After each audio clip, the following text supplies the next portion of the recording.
भोलेनाथ और पार्वती की एक कहानी। हिमालय की शांत चोटियों के बीच, जहां बर्फीली हवाएं शिव के ध्यान को भंग नहीं कर पाती थीं, वहीं कैलाश पर्वत पर देवी पार्वती अपनी अनंत भक्ति में लीन थीं। भोलेनाथ अक्सर अपनी ही धुन में मग्न रहते, कभी घोर तपस्या में लीन तो कभी ब्रह्मांड की लीला में खोए हुए। पार्वती उनकी हर अवस्था को समझती थीं, उनकी हर खामोशी में एक गहरा अर्थ पाती थीं। एक दिन देवी पार्वती को लगा कि भोलेनाथ कुछ अधिक ही शांत हैं। उनकी आंखों में गहन ब्रह्मांडीय विचार झलक रहे थे, जैसे वे किसी गहरे रहस्य को सुलझा रहे हों। पार्वती उनके समीप बैठीं, कुछ देर तक बस उन्हें निहारती रहीं।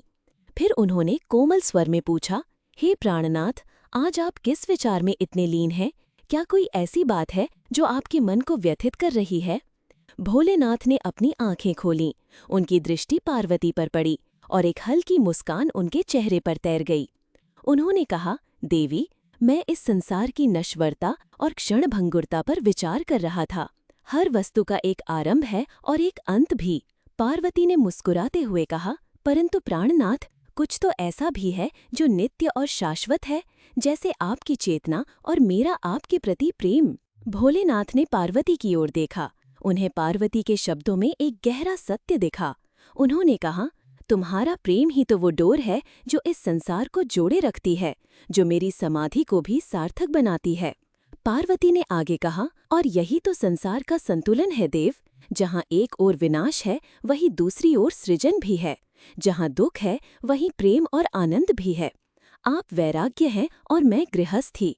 आप संहारक हैं और मैं पोषण करने वाली। हम दोनों मिलकर ही पूर्णता को दर्शाते हैं। भोलेनाथ ने स्नेह से पार्वती का हाथ थामा।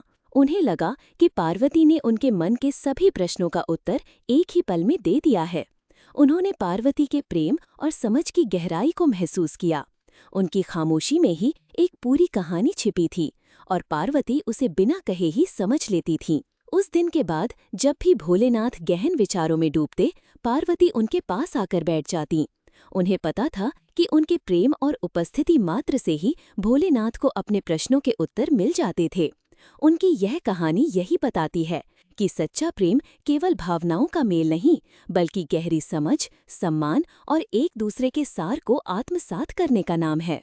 It appears to be a combination of factors, including greater awareness of sustainability issues and a growing demand for personalized experiences.